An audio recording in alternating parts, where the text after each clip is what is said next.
की नमस्कार। आजकाल आपण इतके आळशी होत चाललेलो आहोत की छोट्या छोट्या गोष्टी ज्या खूप इझिली आपण बनवू शकतो, अगदी 2-3 मिनटाचं काम आहे तेही आपण बाहेरनं विकत आणतो आहे. त्यामध्ये मिक्स असते, मिलावट असते, पण समटाईम्स आपल्याला ते समजून येत नाही जोपर्यंत त्याचा काही आपल्याला इफेक्ट होत नाहीत. आणि ह्या गोष्टीचे इफेक्ट आहे ते एकदम इमिडिएट होत नाहीत, म्हणजे अशा काही गोष्टी खाल्ल्या तर लगेच आपल्याला परिणाम होत नाही, तो लाँग टर्मचा परिणाम असतो. तर त्यापेक्षा ना अगदी 2-3 मिनटात होणारी गोष्ट आहे धनिया पावडर, ही आपण विकत आणतो. विकत न आणता घरच्या घरी तुम्ही बनवू शकता. कुठल्याही कंपनीचे धने घेतले तरी चालेल. मायक्रोवेव्हमध्ये 1 मिनटासाठी रोस्ट करायचे फक्त.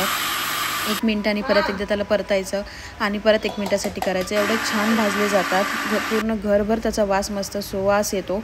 आणि त्यानंतर मिक्सरमध्ये त्याला तुम्ही एकदम फाईन पावडर बनवू शकता. हे बघा किती फाईन छान सुंदर पावडर झालेली आहे. अगदी 2 मिनिटाचं काम आहे, त्यासाठी पण आपण आळस केला तर मग कसं चालणार. तर नक्की घरी एकदा बनवून बघा आणि व्हिडिओ आवडला तर चॅनलला सबस्क्राईब करा. थँक्यू.